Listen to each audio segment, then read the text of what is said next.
It was just another rainy night on Highway 17, until a single dad found a dying female soldier in a flipped military jeep.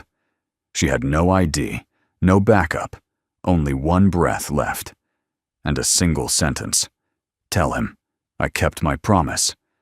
What unfolded next would uncover a buried truth, shake the highest levels of the Army, and bring 3 broken lives back together under one storm. Before we begin, don't forget to subscribe to our channel for more true-hearted stories of healing, honor, and hope. Let this journey remind us all sometimes the quietest heroes carry the loudest truths. The rain came down in sheets, thick, relentless, and cold. Highway 17 was deserted, swallowed by darkness, and broken only by the steady rhythm of windshield wipers brushing aside the downpour. Michael Turner gripped the steering wheel of his old Chevy truck, eyes fixed on the dim beam of headlights that barely cut through the storm. In the passenger seat, his 9-year-old daughter Emma slept soundly, head tilted against her seatbelt, a faded stuffed bear tucked under her chin. It had been a long shift at the machine shop. Overtime again. Not that he ever complained. Raising a daughter alone didn't come with days off, especially when your past made most doors shut before they opened. The engine hummed low as Michael turned onto a winding stretch of the road, a shortcut he knew by heart. Trees bent in the wind, water pooled on the asphalt. He should have been thinking about bedtime stories or the leaky roof at home. But something in the night felt off. Then he saw it. Up ahead, maybe 100 feet out, a faint flicker wet in yellow hazard lights blinking irregularly like a dying heartbeat. Michael slowed. A military jeep tilted on its side, steam hissing from the engine, one tire spinning uselessly in the air. No movement. No sound. "Emma," he said, gently placing a hand on her shoulder. She stirred. "Daddy, stay in the truck, sweetheart. Lock the doors. I'll be right back." She rubbed her eyes. "Is someone hurt? I don't know yet. That's why I need you to be brave." "Okay." Emma nodded, still half asleep but trusting. Always trusting. Michael pulled on his faded green field jacket, the same one he'd kept since his last deployment, worn waterproof, and still bearing the ghost of a name patch long since removed. He sprinted into the rain boots, splashing through puddles, heart already beating like a war drum. The Jeep was crushed on the driver's side. Mud covered the windshield. He crouched low and peered inside. That's when he saw her. Slumped across the passenger seat, tangled in a combat harness, was a woman in soaked Army fatigues. Blonde hair matted with blood and rain. Her chest rose barely. She was alive. Michael yanked open the passenger door. It groaned in protest but gave way. The woman's lips trembled as she struggled to speak. "Hey, Michael," said softly. Instinct kicking in. "Don't move. You're gonna be okay. I've got you." Her eyelids fluttered open, unfocused. Then her fingers caught his sleeve in a sudden burst of strength. "Tell him," she gasped. "Tell him. I kept my promise." What? Michael blinked, water dripping from his brow. "Tell who?" But her eyes rolled back. She slumped forward unconscious. Michael reached under her shoulder, checking her pulse, faint but steady, bleeding from the left temple. Likely a concussion. Maybe worse. He grabbed a field dressing from the Jeep's med pouch and wrapped it quickly, then checked her ID tag. Monroe Sophia. Blood type O positive. The name hit him like lightning. Monroe. He rifled through her left pocket, desperate for a clue. That's when his fingers brushed something soft. Folded paper sealed in plastic. A photograph. He held it up under the truck's dome light. 3 soldiers. Iraq. Dust gear and grins. He was one of them. And next to him, Thomas. Captain Thomas Monroe. Killed in Fallujah. The man who saved his life. Michael stared at the unconscious woman again, realization crashing over him. She was his sister. Back in the truck, Emma watched anxiously as her father carried the woman through the rain like she weighed nothing. He laid her gently across the back seat, covered her with his jacket, and turned the ignition with urgency. Daddy, Emma whispered. "She's a soldier. She's hurt bad. We're getting her help. Hang on tight, okay?" Emma nodded. "Is she going to die?" Michael didn't answer. He slammed the accelerator. The emergency room buzzed with fluorescent light and controlled chaos. Nurses wheeled Sophia away as Michael gave her name and what little info he had to the clerk. A doctor asked if he was family. Michael hesitated, then said, "She's under my protection." Hours passed. Emma slept in a waiting chair curled under a blanket an orderly had offered. Michael sat nearby staring at his mud-streaked boots. His mind was a storm far worse than the one outside. Why her? Why now? Sophia Monroe. She had whispered about a promise, one she kept. But whose promise? And why had she been carrying that photo? It had been over a decade since Thomas Monroe bled out in Michael's arms. His last words, "If I don't make it, look out for her. She's all I've got." At the time, he thought it was just a brother's dying plea, nothing more. But tonight, the past had come back in the most impossible way.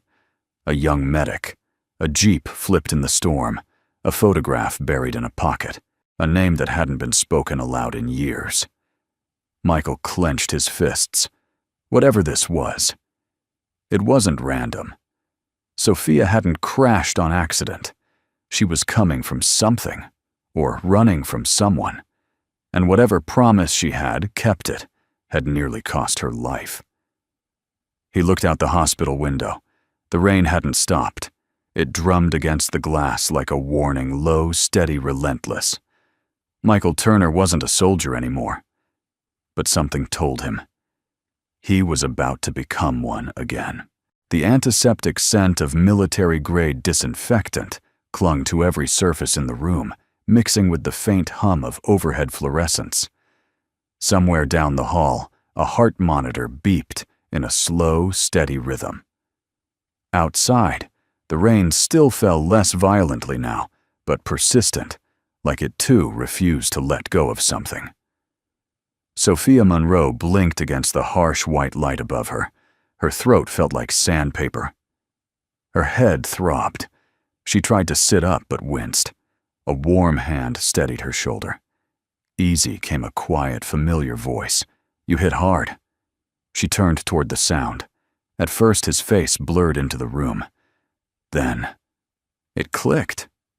"You're—" Turner Michael gave a small nod, eyes weary but alert. His green field jacket was slung over the back of the chair, damp and wrinkled. His hands bore faint smudges of engine grease despite having been washed. Sophia's lips parted in disbelief. "Michael Turner. You're the Turner." He frowned. "We've met." "No," she rasped, voice hoarse. "But I've known your name since I was a teenager."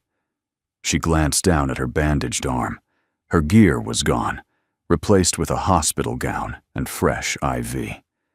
She reached up and touched the gauze at her temple, processing the memory, like broken glass, slowly reassembling. "I told them your name. When I woke up," she said. "They didn't believe me." Michael leaned forward, elbows on knees. "Why were you out there alone in that rain on that road?" Sophia exhaled shakily. "I was trying to reach someone I could trust. And you thought of me." "No," she whispered. "My brother did." That stopped him cold. She reached toward the nightstand with trembling fingers. Michael handed her the photograph, the one he had found in her pocket. Her thumb brushed across the image across the face of the man between them. "Captain Thomas Monroe," she said softly. "You two served together in Fallujah." Michael didn't answer right away. He stared at the photo, lost in it. A younger version of himself smiled through desert dust and fatigue. Thomas stood tall beside him, hand resting on his shoulder. Brothers in arms, frozen in time. I didn't know he had a sister, Michael finally said. He didn't talk about family much, Sophia replied. I was still in college when he deployed, but after he died, his things were sent back to me. Letters, notes, journals. Your name was everywhere. Michael's throat tightened. He always said you were the one man he would trust with his life, she continued. And he did, didn't he? That last mission, he made a choice. Michael looked away. He saved me when he shouldn't have. No, Sophia said, voice trembling. He kept a promise. And now, I'm keeping mine. Michael's eyes flicked back to her brows drawing in. What promise? She hesitated. Then, with deliberate effort, she reached under her pillow and pulled out a small cloth pouch. From inside, she slid a thin-sealed plastic sleeve containing a folded document, a worn dog tag, and a USB drive. My brother was working on something, she said. Something no one wanted him to finish. Michael felt a chill run down his spine. He suspected a cover-up, she continued. A weapons development program that had gone off the rails. Soldiers getting reassigned under false names. Supplies vanishing. He called it Project Steel Falcon. Said it involved contractors, high-ranking officers, and blood money. Michael's jaw tightened. That's why he was killed, I don't have proof, she said. But I was stationed overseas last year. One of my patients recognized his name. He was scared. Said Thomas knew too much. 2 weeks later, that patient died in an explosion listed as equipment failure. I knew then I had to finish what he started. She stared at the USB in her palm. So I followed the names, the logs, and they led me to one person who could have survived what Thomas didn't. Michael remained still, then quietly asked, How long have they been following you? Sophia's breath caught. You saw them, didn't you? Not yet, he said. But I will. He stood and walked to the window, looking past his own reflection into the night. Someone doesn't want this coming out. Why help me, Michael? She asked, suddenly unsure. You didn't ask for this. You don't owe me anything. He turned, eyes shadowed with something deep and buried. That's where you're wrong. Sophia looked confused. Your brother's last words to me, Michael said. Voice low, weren't about revenge or medals. They were about you. If I don't make it, help her when the time comes. I didn't think that time would come in a rainstorm on Highway 17. Sophia blinked back sudden tears. You remembered. I don't forget promises. For a long moment, neither of them spoke. The monitor beeped gently in the background. Outside, thunder rolled again in the distance, like a warning rumble from the past. Suddenly, there was a knock on the door. A man in a suit, clean-shaven and dry despite the storm, stood just inside the threshold. He didn't introduce himself. He looked at Michael. Are you the one who found her? Michael nodded. The man stepped closer, calm but clipped. You should know. There are people interested in what Miss Monroe was carrying. People who don't like loose ends. Michael's body tensed. I'd suggest you leave it alone, the man said. Some things are above your clearance. He slipped a card onto the tray near Sophia's bed, plain unmarked except for a phone number, and then he left. Sophia gripped the USB tighter. They know. Michael picked up the card, read the number once, and tore it in half without a word. Then he walked back to her side, his voice steel. You're not alone in this. Sophia looked up, her eyes searching his. He added, and whatever Thomas started, we're finishing it. The storm had passed by morning, but the clouds still loomed low and heavy, casting a gray veil over the hills surrounding the small military hospital. Michael stood at the vending machine in the hallway, a paper cup of black coffee in his hand, untouched. His eyes weren't on the machine or the nurses passing by. They were on the window at the end of the hall. He wasn't thinking about coffee. He was thinking about Fallujah. He could still see the dust, hear the static of broken radios. The way Thomas Monroe's voice had cracked, not from fear, but from conviction, as he pushed Michael out of the kill zone, shielding him with his own body. "If I don't make it back, promise me, Michael. Promise you'll help her." At the time, it had sounded like a desperate goodbye, a dying man's last words spoken in the chaos of war, but it had never really left him. And now, 11 years later, that promise had come alive, lying in a hospital bed, with the same fierce eyes and quiet strength. Sophia Monroe. She was sitting up when Michael returned to the room, a tray of untouched oatmeal and fruit beside her. The color had returned to her cheeks, but her arm was still stiff in a sling, and a bandage crossed her temple. Her hair was damp from a morning sponge bath combed back behind her ears. "You should have taken more time to rest," Michael said. She gave a half smile. "I've been through worse." He nodded, setting the coffee on the side table.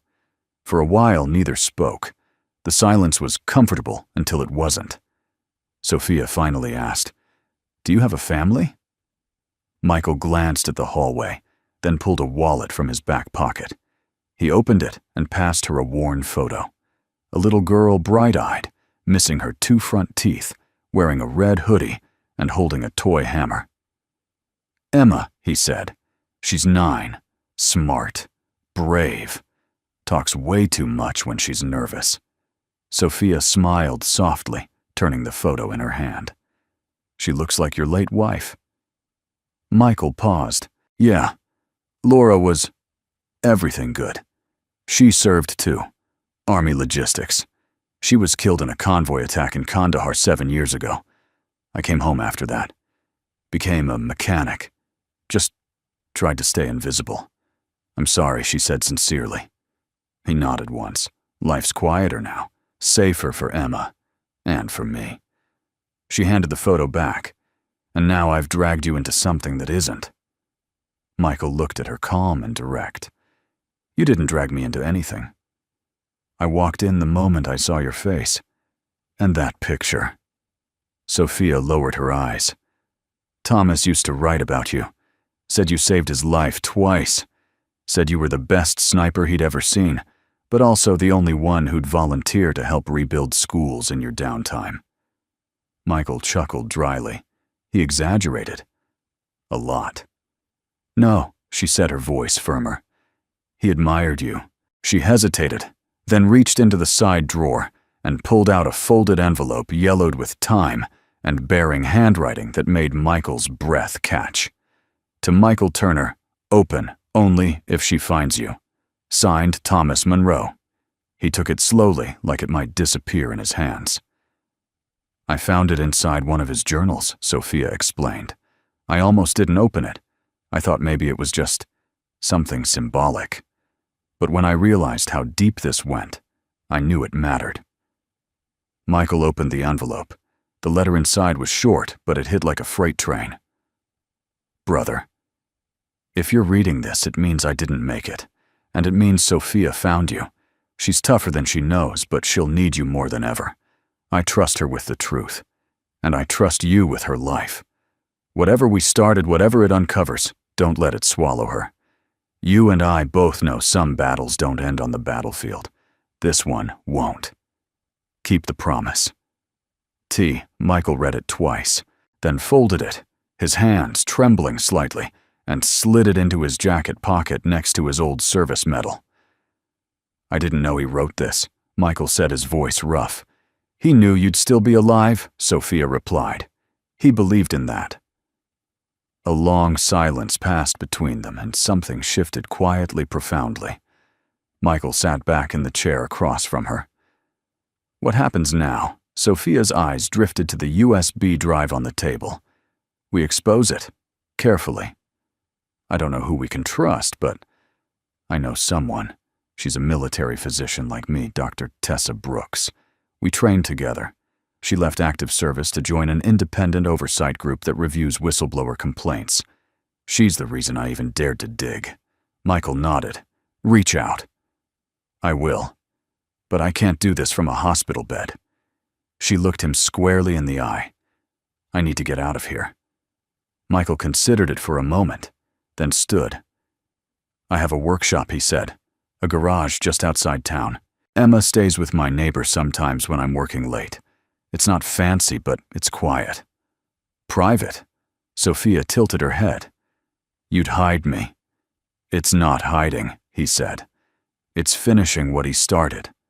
Sophia looked at him for a long time, then finally whispered, "Thank you." That night, Michael returned with clean clothes, a nurse's clearance slip, and a borrowed wheelchair. The transfer went unnoticed. No security. No alarms. But Michael's eyes were sharp as ever, scanning every corridor, every hallway camera. Years of muscle memory had never truly faded.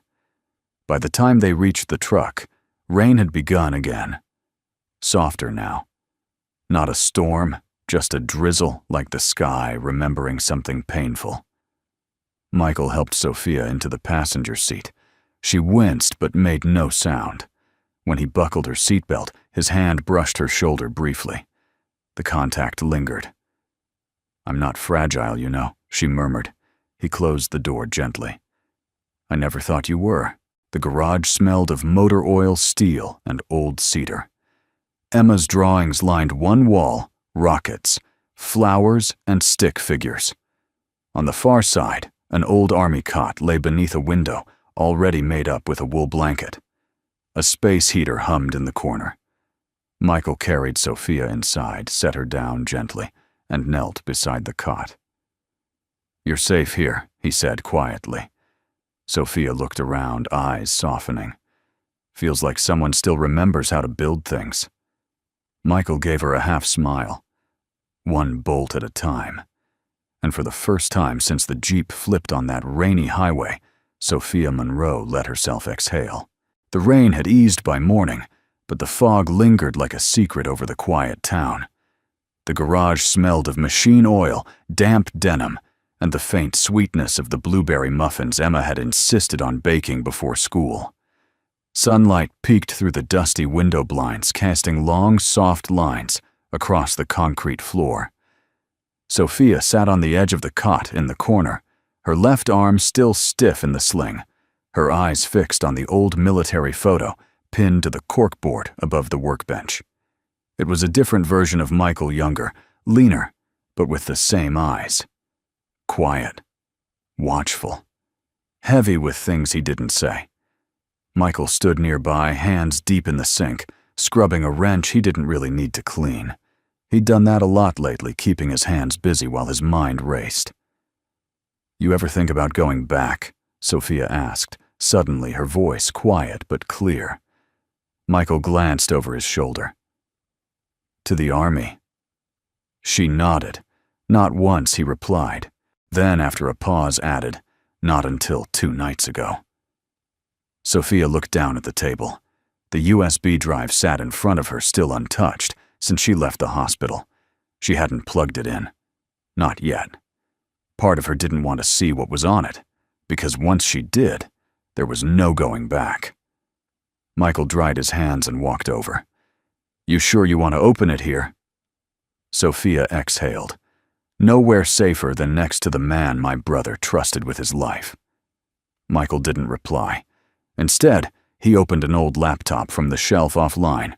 No wireless card, nothing connected. Just metal screen and silence. He powered it up, the whir of the fan loud in the quiet room. Sophia handed him the USB. He looked at it for a moment, before plugging it in. The screen flickered. A folder appeared. SF logs. T. Monroe inside. PDFs labeled Steel Falcon. Log. 1-14. A document titled Official Complaint Draft, redacted. A video file labeled Conv Session Briggs 9. Sophia leaned in. That's the one. Briggs. He was the commander who reassigned Thomas 3 weeks before he died. And now, he's being considered for promotion to Central Command Oversight. Michael clicked the video. It opened to a dimly lit conference room, a timestamp blinking in the corner. Thomas sat across from a man with a square jaw, graying hair, and a uniform weighed down by ribbons, Colonel Raymond Briggs. The audio was scratchy but clear. "Thomas, sir. With respect, these transfers don't add up. Soldiers vanishing off the record supply chains rerouted through shell companies. I filed an official inquiry. Briggs and I told you to drop it, Captain. Thomas, you don't get to bury this. Not while men are dying in the field for a war that's no longer about defense." Briggs leaning forward. "You think anyone's going to believe a low-rank whistleblower with a folder full of half-proven theories and no backup?" The screen glitched briefly, then cut to black. Michael sat back. He knew he was a target. Sophia's eyes brimmed but didn't fall, and he kept pushing anyway. Michael copied the files to a blank hard drive, then removed the USB and crushed it beneath a steel mallet in one clean, practiced motion. Sophia raised a brow. That seemed personal. Michael shrugged. No reason to leave loose ends. But just as he spoke, the lights in the garage flickered. Then again. Michael's hand went instinctively to the drawer beside him. He pulled it open inside an old 9mm pistol wrapped in cloth. He hadn't fired it in years, but the weight still felt familiar. Sophia whispered, "Do you think?" Before she could finish, a soft click echoed outside. Then a shadow passed by the garage door. Too slow for a stray pedestrian, too confident for coincidence. Michael mouthed, "Stay down." He moved like a phantom, silent, efficient, precise. Years of training didn't just vanish. He flicked the safety off and motioned for Sophia to slide behind the workbench. Then a knock. Not loud, just 2 taps. Michael didn't answer. Another knock. This time followed by a folded paper being slipped through the side of the garage door. He crept forward, picked it up, and read, "Mr. Turner, we suggest you return what's not yours. This is your only warning. No signature, no emblem. Just cold, clinical typewriter font." Michael burned the note in a coffee can by the sink. That night, Michael drove Emma to his sister's house across town. He told her it was a sleepover weekend and packed extra clothes. He smiled through his teeth, kissed her forehead, and told her everything was fine. She looked up at him with those wide, perceptive eyes. "Daddy, are the storms coming back?" He hesitated. "Maybe. But it's okay. I've handled storms before." Emma nodded slowly, then handed him her stuffed bear. For Sophia, in case she gets scared. Michael knelt, hugged her tightly, and didn't speak for a long moment. Back at the garage, Sophia sat with the hard drive clutched in her lap, staring at the rain beginning again outside the window. Michael walked in, wet from the drizzle, eyes scanning the dark beyond the trees before locking the door behind him. "They left a message," he said. Sophia's jaw clenched. "They know you have it. They knew the moment you handed it to me." She looked up at him. "So what now?" Michael sat across from her, not flinching. "Now," he said, "we make sure this doesn't die in the dark." The garage was silent, but alert. Michael lay awake on the worn-out couch by the far wall, staring at the exposed beams above him. The rain had stopped again, but the air still felt charged, like something was waiting just beyond the tree line. On the other side of the room, Sophia slept in the cot, her breathing slow and shallow. A folded blanket covered her shoulders, and beside her pillow sat Emma's stuffed bear, still holding guard like a silent little soldier. Michael closed his eyes, trying to find rest, but something gnawed at him. Something didn't fit. Colonel Briggs, the note, the timing. It was too fast, too calculated. They didn't just find Sophia. They were tracking her, which meant someone inside the system was feeding them updates. A hospital staffer, a government mole. And if they could track her, once they could do it again. The next morning he returned to the hospital alone. He parked 2 blocks away, changed into a utility jumpsuit, and walked through the rear maintenance entrance with a forged ID clipped to his collar. His movements were practiced, confident, not rushed. He blended in like he'd done 100 times in 100 places. Inside the hallways bustled with routine nurses, checking monitors, doctors, sipping coffee custodians, mopping linoleum floors. But beneath it all, Michael sensed the shift, like the air in a village right before it gets shelled, the calm before something breaks. He made his way to the nurses' station near room 214, Sophia's former room. 2 officers stood outside it, but they weren't local police. Too clean, too rigid. Their boots too new, their earpieces barely hidden beneath their collars. Michael turned down a side hallway, ducked into a linen closet, and pulled out his phone. No calls, just a text from an unknown number. "We warned you once." Michael deleted the message, then opened the voice recorder app, placed the phone in his pocket, and stepped back into the corridor. At the nurse's station, he approached calmly and leaned against the counter. "Hey," he said to the young man behind the desk. "I'm here to service the backup oxygen regulators. Got a flagged code for room 214. Could use access." The nurse barely looked up. "That room's under federal hold. No entry." Michael raised a brow. "Since when does federal law overrule oxygen safety?" The nurse blinked. "Sir, one of the plainclothes men turned his head. The other followed. Too late." Michael slipped behind the desk, grabbed a clipboard, and flipped to the room assignment log. Quickly, he scanned the visitors list. One name stood out. Dr. Alan Briggs logged in 2 hours before Sophia was discharged. Briggs. Same surname. Same pattern. Michael turned and walked away before the men could react, his pulse steady but rising. He'd seen enough. They weren't just looking for Sophia. They'd already been in the room. Back at the garage, Sophia was seated at the workbench, watching the hard drive spin as the laptop ran a diagnostic. Her arm still ached, but her focus was sharper than ever. Michael entered through the side door and locked it behind him. "We've got a problem," he said without preamble. Sophia sat up straighter. They were there. They're watching the room now. But someone already got in before the guards were posted. A doctor named Alan Briggs. Sophia went pale. "That's not coincidence." "No. It's bloodline," Michael said. "He's likely the colonel's son," Sophia whispered. "They're scrubbing it. Tying up every loose end." Michael nodded grimly. "They thought you were dead that night. You weren't supposed to survive that crash." A heavy silence settled between them. Sophia finally said, "We can't stay here." Michael agreed. "We go dark, but not aimless." He pulled out a note he'd scribbled during the drive. "Tessa Brooks. You said she works in federal oversight. I say it's time we meet her in person." Sophia hesitated. She'll be risking her license. Maybe her life. "She'll be risking it for the truth," Michael said. "Same as us." Sophia looked at him for a long beat. "Then we'll need a decoy." That night, Michael called in a favor. Eli, the owner of the local auto shop and a fellow veteran, showed up after hours. Tall, quiet, and built like a tree, Eli had seen his share of combat.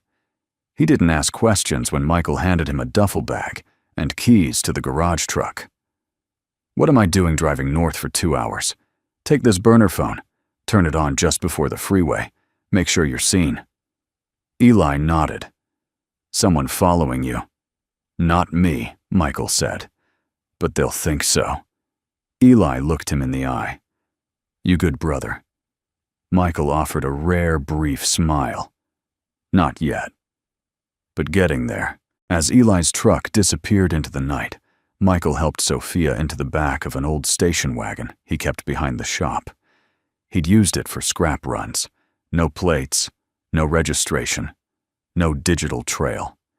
Emma's stuffed bear was tucked gently in the passenger seat. "You ready?" Michael asked.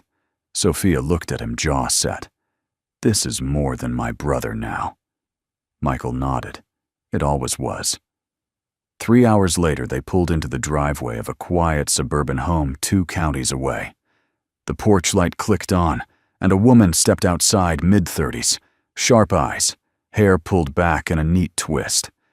"Tessa Brooks," Michael said, stepping out. She nodded. "You brought her?" Sophia got out, slowly favoring her arm. I didn't know who else to trust. Tessa glanced behind her, then ushered them inside. "My house is clean. I sweep it daily. No bugs, no neighbors close enough to snoop." Inside the living room was modest books, maps, military plaques, and a framed photo of Tessa and Sophia during their residency years. Tessa closed the door behind them. "Tell me everything." Morning light filtered through the gauzy curtains of Tessa Brooks' living room.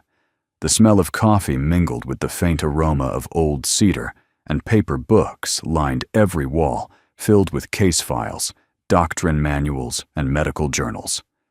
On the table, a stack of manila folders waited silently beside an untouched blueberry muffin. Michael sat near the window, scanning the tree line out of habit. He hadn't said much since they arrived, but his presence filled the room like a quiet hum of protection. Across from him, Sophia cradled a small leather-bound journal, her fingers tracing the cover like it held something alive. "This was his," she said softly, breaking the silence. "I've read parts of it before, but never had the courage to go through the final pages." Tessa walked over and placed 2 cups of coffee down. "Then now's the time. We're out of hiding. Every truth matters." Sophia nodded and opened the journal. The handwriting inside was firm, deliberate, and unmistakably Thomas Monroe. Entry: Tuahuwanatuan, August 9th. Turner doesn't know it, but I think he sees the war clearer than the rest of us. Not just the blood or the bodies, but what it does to people afterward. I watch the way he looks at the kids when we pass through towns. I watch the way he volunteers for every civilian rebuild detail. That's the part they never write into the reports, the soul maintenance. Michael looked away, jaw tightening. Sophia flipped to another page, her voice a whisper. Entry Governor 2 about Ost, September 1st. They reassigned me today. No warning, no explanation. Just orders from upstairs Briggs's signature. Feels like I've been moved off the chessboard. But I'm not done. Not until I know where the supply chain ends. Not until I know why 3 men from my unit are now listed as civilian contractors in countries we're not supposed to be in. I sent Sophia a birthday letter last week. Told her to keep smiling. Told her to keep believing in people. Truth is, I'm starting to lose that fight myself. Sophia paused, lips pressed tightly. Tessa sat beside her and gently touched her shoulder. He was deep in it. Sophia nodded, and he was alone. Michael leaned forward. Not anymore. Sophia turned to the last entry. It was dated just 4 days before Thomas was killed. Her voice caught as she read, Entry number 2 Wandanarein. October 17th. Turner's sharper than he lets on. He's noticed the shift, he just hasn't asked yet. Maybe he's being kind. If I don't make it, I need someone to finish this. Someone outside the chain. I've buried one of the drives in the old ammo crate. Locker 312. Motor pool base. But if they find that first, I still trust him. Turner will know what to do. Sophia, if you ever read this, I'm sorry for leaving you with a mess. I always promised you I'd keep you safe. This is me trying. Sophia closed the journal, pressing it to her chest, as if trying to hold the memory inside her ribcage. Michael broke the silence. Locker 312, he buried a backup. Tessa's eyes sharpened. Which base has to be Fairview? Sophia said. That's where he was stationed before the last deployment. The motor pool hasn't changed since. Tessa got up and retrieved her laptop. I still have a contact there. A quartermaster I worked with on veteran reintegration programs. If anyone can get us in quietly, it's him. Michael nodded. We need that drive. What we have now is good, but if there's more names, evidence funding routes, it could blow the doors wide open. Sophia added, and it's what Thomas died protecting. Later that evening, after Tessa had gone to her study to make calls, Sophia stepped out to the porch. The late autumn air was crisp, scented with pine, and the faint smoke of a distant chimney. Michael followed her hands in his pockets. He stood beside her for a long moment, neither of them speaking. Finally, she said, "I used to think I understood sacrifice. But reading those pages, hearing his voice again, I realized I never really knew the weight he carried." Michael replied quietly, "You do now, because you're carrying it too." She looked up at him, her eyes rimmed with something between sorrow and strength. "Do you ever stop feeling like you're one step too late to save the people who mattered most?" Michael exhaled slowly. "Every day." Sophia looked back toward the trees. "Then how do you keep going?" He thought for a long moment, then said, "You find someone who still believes, and you fight like hell not to disappoint them." Sophia looked at him, then not as her brother's old friend, not as a fellow soldier, but as something deeper, a mirror to her grief, a quiet shelter she didn't know she needed. "I'm glad it was you," she said. Michael tilted his head. "Glad it was him who found me that night, who kept the promise." He didn't smile, but the edge in his shoulders softened. "I wasn't saving you," he said. "I was answering him." She stepped a little closer. "And what about now?" Michael met her gaze. "Now I'm answering you." A wind rustled through the trees, carrying with it the scent of old leaves and distant thunder. Somewhere inside, Emma's stuffed bear sat perched on the couch, still keeping watch over the shadows. And for a moment in that fragile space between past and present, the weight of war felt lighter. The road to Fairview Base was long and unmarked, lined with bare November trees and the occasional buzz of forgotten radio towers. Sophia sat in the passenger seat of Michael's truck, her fingers clenched tightly around the journal in her lap. The words of her brother still echoed in her mind. Locker 312, motor pool base. If they find that first. Michael kept his eyes on the road, one hand on the wheel, the other resting loosely on the gear shift. His movements were calm, precise, just like they used to be. He hadn't spoken much since they left Tessa's house at dawn. But the silence between them now wasn't distance. It was focus.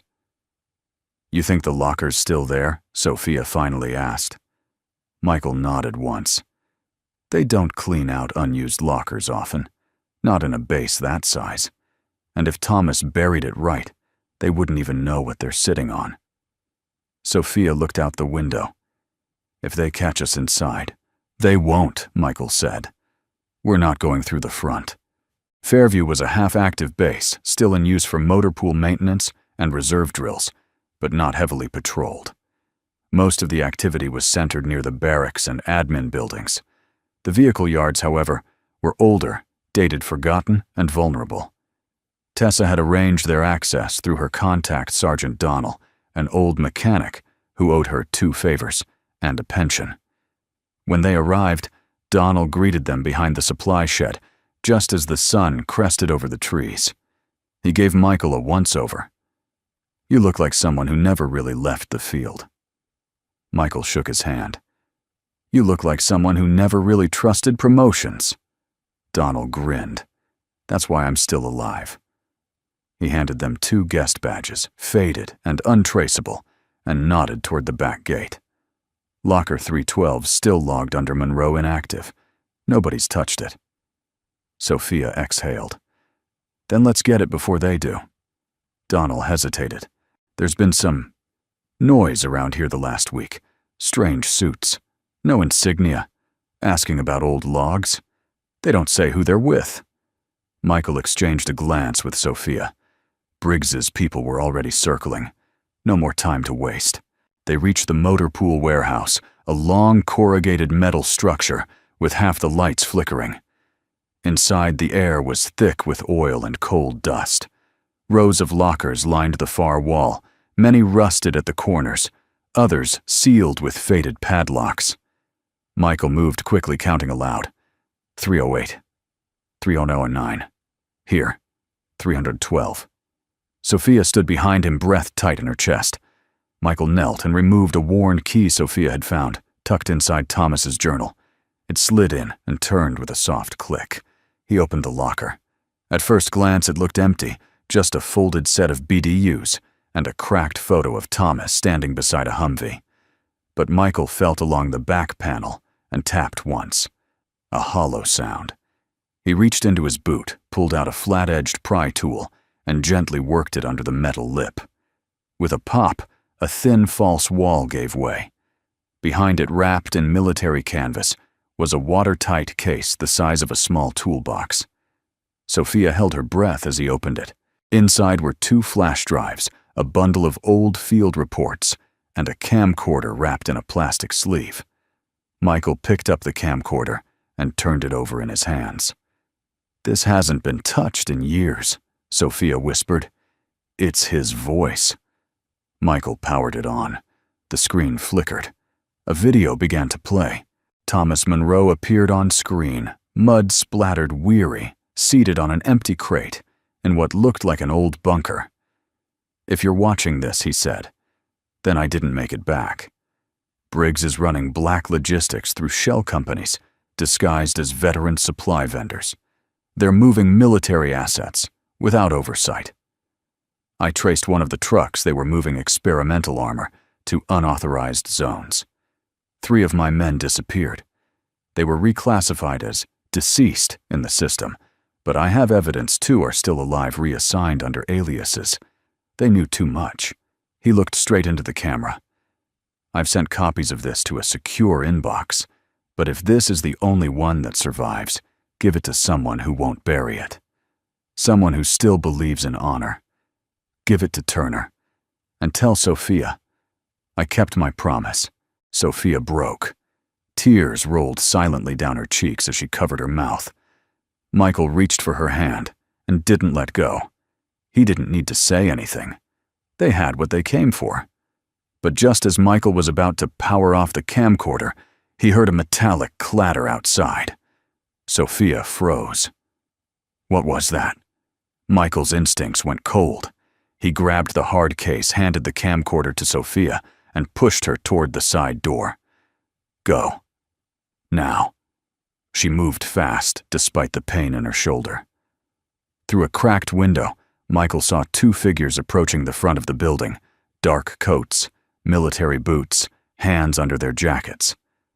"They're not base personnel," he muttered. Michael tucked the documents into his bag and motioned to the maintenance stairwell. "This way." They slipped out the back exit and ducked into a maintenance tunnel that Donnell had quietly unlocked for them earlier. It led toward the perimeter fence, covered by scrub brush and rusted piping. Michael signaled Sophia to stay low. They moved fast, hearts pounding, boots silent. Behind them, raised voices echoed inside the warehouse. They'd been minutes from getting caught. Too close. Back in the safety of Donnell's garage, Michael loaded the footage and files into Tessa's secured laptop. She stared at the screen, eyes wide, hands pressed against her mouth. "This is massive," she whispered. "These contracts, these names. This ties into congressional oversight. These are elected officials funding off-the-books weapons testing." Sophia said softly, "Thomas found the truth, and they buried him with it." Michael looked at them both. Not anymore. That night, Tessa encrypted the files and sent a portion to 2 trusted investigative journalists and 1 veteran watchdog organization. No names, just hard evidence. But the moment she clicked, "Send," she looked up. "They'll know." Michael nodded. "Let them." Sophia met his gaze. "We're not running anymore, are we?" Michael's voice was calm, steady. "No," he said. "We're going to finish this." The wind picked up just after nightfall. Leaves danced across the road in frantic spirals, and clouds gathered thick and low above the hills. The air smelled of wet bark diesel and something else, something colder. Metallic. Anticipatory. Michael stood in the doorway of the garage, watching the trees sway in the dark. his silhouette framed by the old floodlight above him, casting a sharp shadow against the concrete. Sophia stood behind him, her injured arm still wrapped, but her posture tall, resolute. Inside the laptop, sat closed, the evidence sent and encrypted, the truth finally set free. "We should move again," she said. "They won't wait this time." Michael didn't answer right away. He looked at the distant ridge where 2 headlights had appeared, then disappeared in the last half hour. They're already here. Sophia felt her chest tighten. "How long?" He closed the door gently. "They've been watching us since we left Tessa's. Probably longer." Sophia looked around. "Where's Emma? She's safe. My neighbor took her on a weekend trip to the lake like we planned. She doesn't even know where we are." Sophia exhaled. "Thank God." Michael grabbed the go bag near the workbench and opened the hidden compartment beneath the floorboard. Inside were 2 tactical radios, spare mags, a flare gun, and an encrypted flash drive, one more copy of everything they'd uncovered. "We don't run," he said, loading the pistol calmly. "But we don't wait either." Sophia touched his arm. "You're ready for this." He looked at her, not with bravado, but with the quiet intensity of someone who had already made peace with what might come. "I've been ready since the day he died." The first shot came like thunder splintering glass from the window above. Michael yanked Sophia to the ground, pulling her behind the steel tool chest, as a second round struck the metal beam above their heads. "They're not knocking," he muttered. Sophia grabbed the radio and whispered, "Tessa, come in. We're under attack. 2, maybe 3 shooters. Coordinates garage safe house east of Fairview." Michael returned fire 2 precise shots through the blown-out window. A shadow dropped behind the woodpile outside. Then the wind began to howl. Rain fell in fat, slanted drops, pounding against the roof like war drums. Michael crawled toward the breaker panel, flipped the switch. The garage plunged into darkness. Sophia moved with him. "We can't hold them off forever." "No," he said, pulling a coil of rope from under the stairs. "But we don't have to." He handed her the encrypted drive. "Take the tunnel. It runs behind the house and out through the old drainage culvert. Follow it to the tree line. Tessa's people will find you." Sophia looked at him stunned. "I'm not leaving you." "This isn't about me," he said firmly. "This is about finishing what Thomas started." She grabbed his shirt. "And I'm not going to lose another man I care about to a ghost in the rain." Michael blinked once deeply, moved even as bullets crashed into the siding again. A pause passed between them. Not fear. Not surrender. Recognition. Then he nodded. "All right." We moved together. Outside, 3 men in dark tactical gear circled the garage. No insignias, no lights. Night vision glinted green behind their masks. The rain poured harder, turning the dirt to mud, cloaking their steps. Inside, Michael whispered, "When I throw the flare, they'll think we're escaping out front. That's when we go under."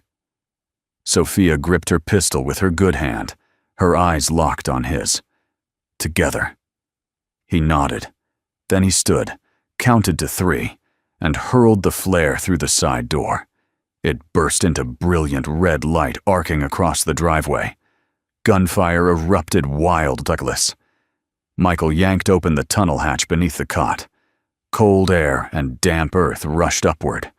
He helped Sophia down first, then dropped in after sealing the hatch behind them. They moved fast through the narrow crawl space, Michael guiding her by feel, knees scraping, hearts pounding in sync with the thunder overhead. Behind them, smoke began to rise from the garage. They had set it to burn if compromised. Let them think the evidence was inside. Let them think the fire won. 20 minutes later, they emerged near the edge of the woods, mud-covered, soaked to the bone lungs burning. Sophia clutched the flash drive like it was life itself. Michael scanned the horizon. Then a voice crackled through the radio.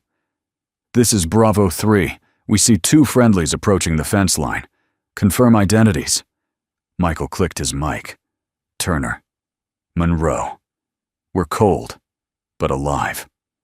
Lights flicked on in the trees ahead. 4 shapes in tactical vests emerged from the brush. One of them pulled off her helmet. "Tessa, you 2 really know how to cause trouble," she said, relief in her voice. Sophia collapsed into her arms. Michael stood beside them, silent, watching the glow of the burning garage rise into the night sky like a beacon. Tessa looked up. "They'll assume you're dead." "Let them," Michael said. "We've got what we need. It's time we turned the light on them." The next morning, headlines blared across every major veteran outlet.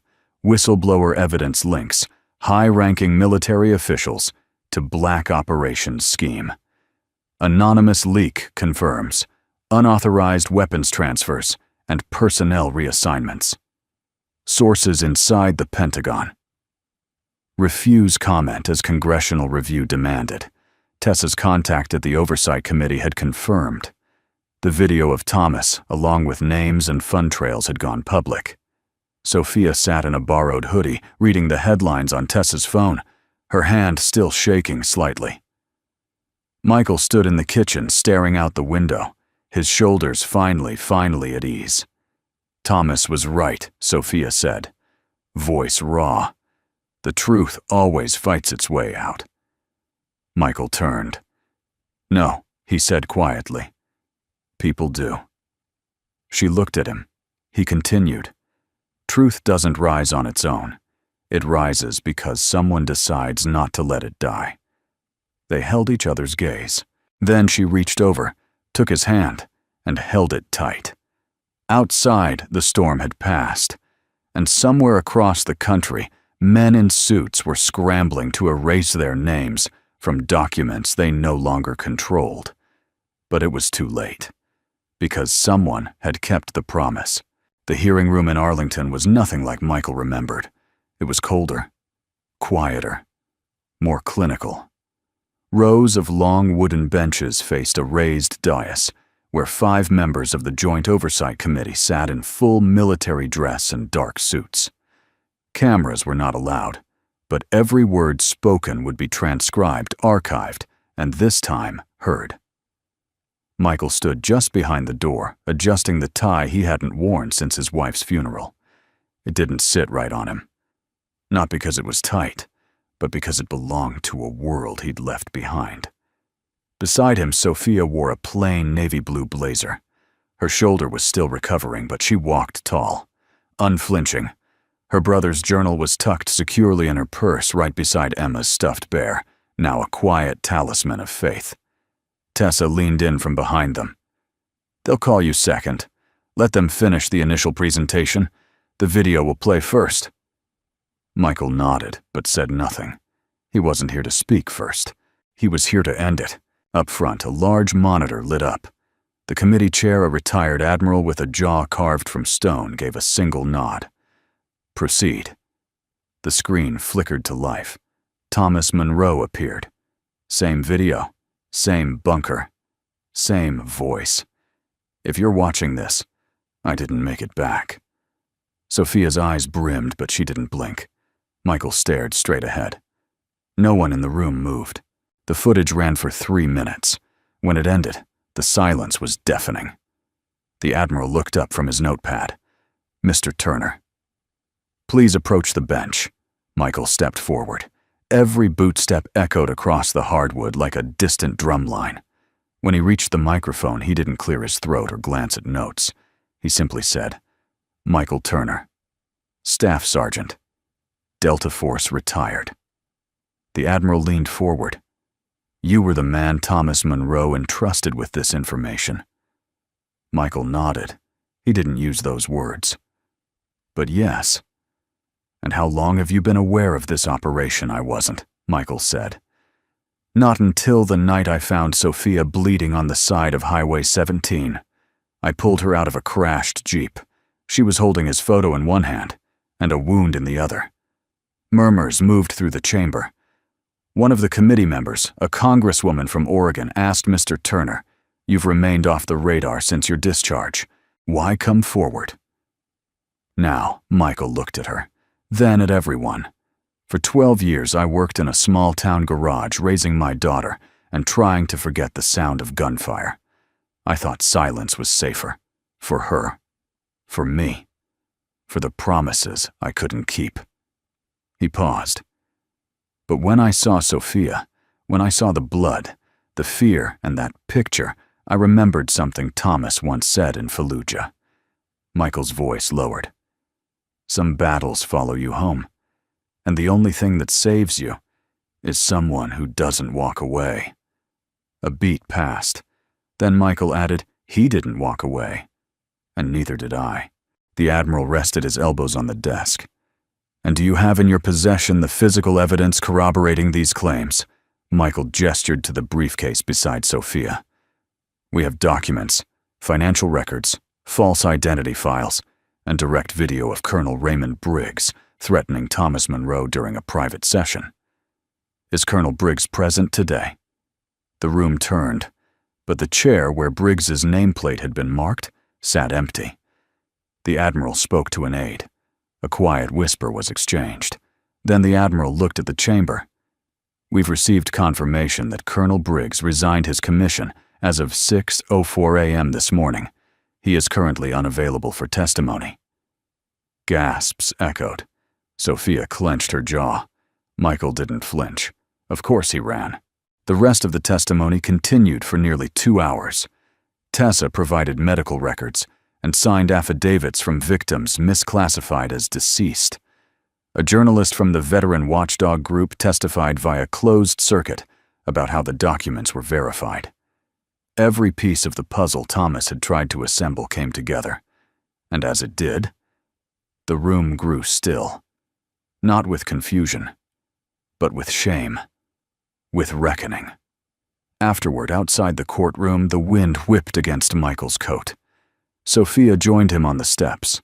A light snow had begun to fall soft and early for the season. The world around them was quiet, as if holding its breath. Reporters waited across the street behind barricades. But for now, there was only peace. You were brilliant in there, Sophia said softly. Michael gave a faint smile. I didn't speak for them.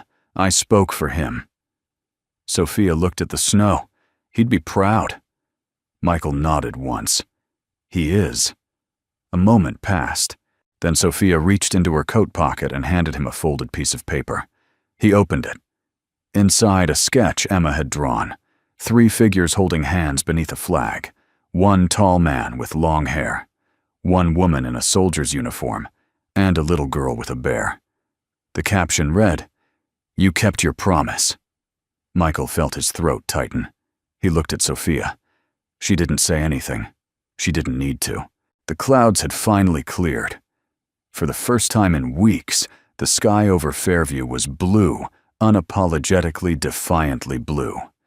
The kind of blue that only shows up after a storm, has taken everything it can, and left just enough behind. Michael knelt in the backyard behind his home hands buried in dark soil.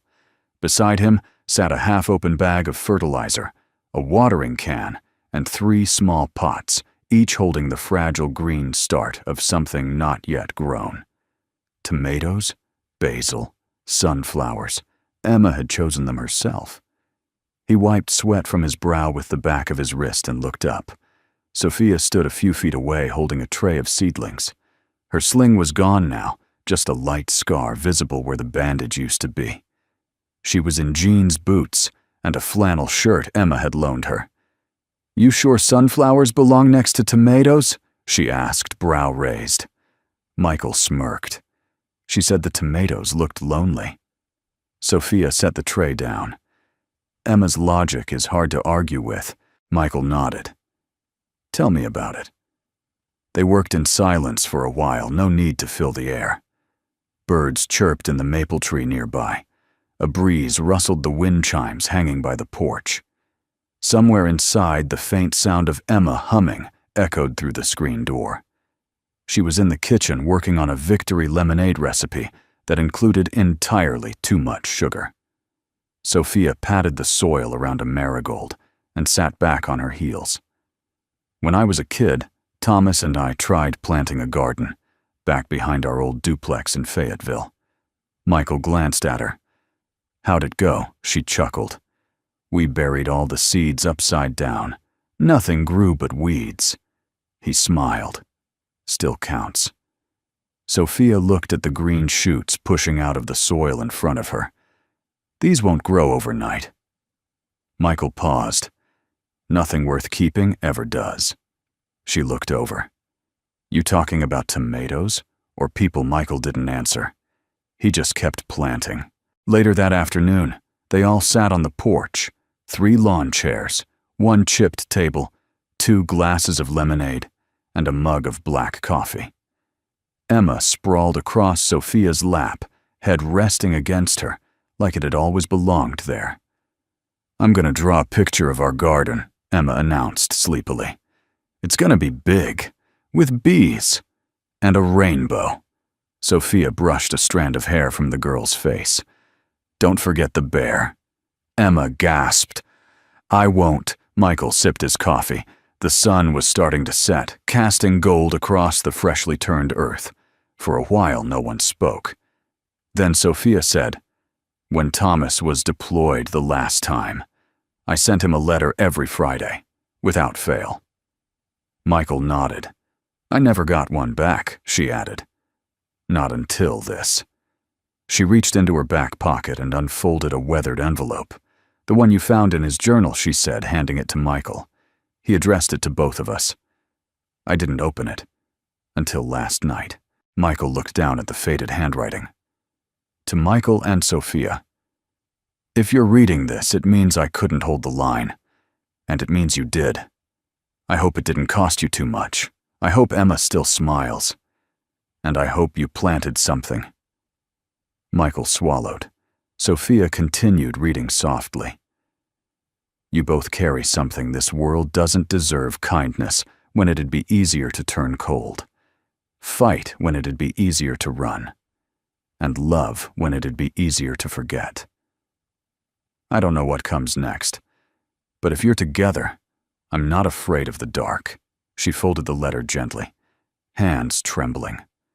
Michael looked at her, and in his eyes was something quiet and unshakable. "We kept the promise," she whispered. He nodded.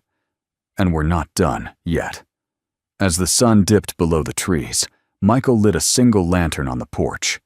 Its glow caught the edges of Emma's sketchbook. She was already drawing, tongue poking from the side of her mouth in intense concentration. Sophia stood and stepped into the garden, walking barefoot through the rows of seedlings. The earth was cool beneath her toes, damp, alive. Michael followed a moment later, not saying anything.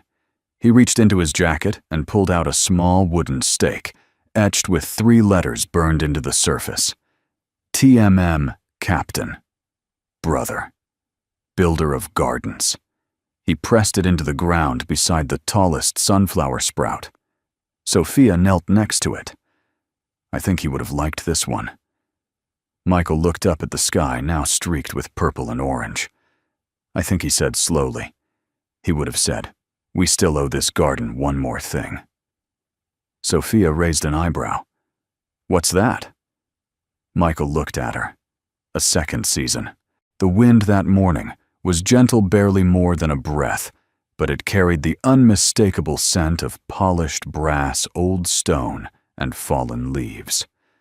Michael stood in silence on the wide, manicured lawn of the Arlington National Cemetery, the soles of his boots resting on sacred ground. Beside him, Sophia wore her formal dress blues, for the first time since she'd recovered her medals, pinned neatly, her posture straight as steel. And on the other side, in a simple navy dress and red scarf, stood Emma holding a single sunflower in both hands. The trio faced a podium just beneath the flagpole where a small crowd had gathered. Journalists weren't allowed here. There were no cameras, no speeches for sound bites. Only memory, only meaning. Today's ceremony was not a press event. It was a promise fulfilled. A uniformed officer stepped forward and began to read. "Today we honor Captain Thomas M. Monroe, who gave his life not just in battle, but in defense of truth, even after the guns had gone silent. His final investigation led to the exposure of an unauthorized weapons program, multiple congressional inquiries, and the recovery of personnel previously declared deceased. But more than that, he gave us an example of what it means to serve when no one is watching." Michael closed his eyes briefly. He could still hear Thomas's voice in the barracks, still see him pacing late at night, with that wrinkled notepad muttering about missing manifests and men who disappeared too neatly. Still hear his final words, "Promise me." Next to him, Sophia stood motionless, but Michael noticed her hand tremble just once. He reached over and steadied it, not out of obligation, out of something far older than duty, out of love. After the final words were spoken, a trumpet rang out across the still morning air. Taps. Slow. Solemn. Absolute. And as the final note faded, the honor guard presented Sophia with a folded flag, tight, perfect, sacred.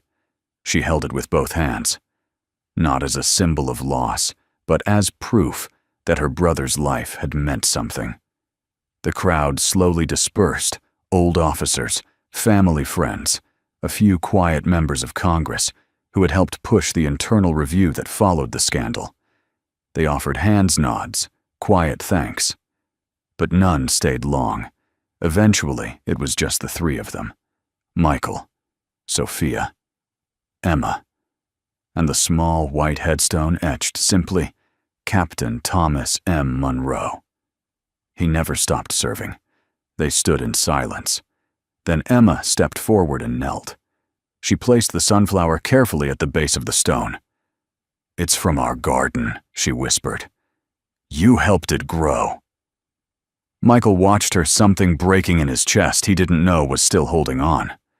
Sophia reached into her coat and pulled out the old letter, Thomas's final note. She knelt beside Emma and tucked it into a small glass capsule, placing it behind the flower. "He asked us to plant something," she said softly. "We did." Then she looked up at Michael. "You ready?" He stepped forward, knelt beside them, and rested one hand on the headstone. Rain had once marked the moment they found Sophia. Now sunlight kissed the tips of the grass. Michael closed his eyes. "I kept my promise, brother," Sophia added, voice barely above the wind. "And you saved more than one life." Later, as they walked back toward the truck, Emma ran ahead laughing as she chased a squirrel between the gravestones. Her laughter echoed like music in a cathedral. Sophia smiled. "She's healing." Michael nodded. "She's leading the way." They reached the gravel path where the truck was parked, still dusty from the back roads. Sophia opened the door and climbed in. Michael paused and looked back at the flag, the stone, the story that began in a storm and ended in sunlight. And for the first time in years, he let himself believe that maybe, just maybe, peace wasn't something you found at the end of war. Maybe it was something you earned by choosing kindness long after the world told you to grow cold. He turned, climbed into the truck, and started the engine. Final image. The truck driving down the winding path through Arlington.